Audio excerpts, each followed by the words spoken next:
Sa PPN, isa ang layunin. Kumain ng wasto, lahat ay makinabang din.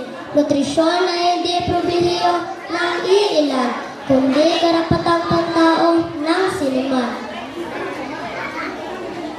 Sa paaralan, tayo'y nagsisimula.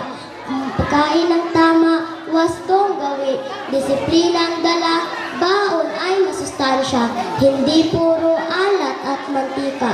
Tubig ang inumin, hindi puro soft drinks o iced tea sa lata.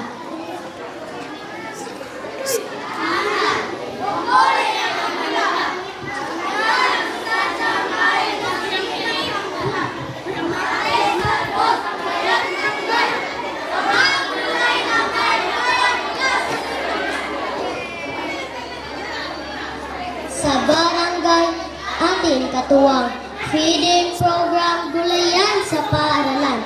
Ating pangarap ay walang hadlang. Ang batang pinakain ngayon ay mamamayang may kinabukasan bukas. Hindi sapat ang pagninilay. Kailangan ng pagkilos, hindi puro sabay-sabay.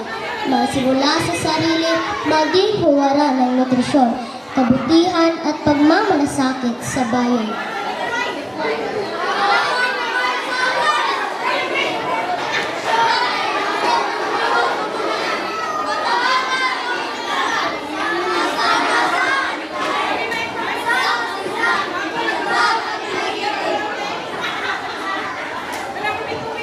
Sama-sama sa nutrisyon, sapat para sa lahat.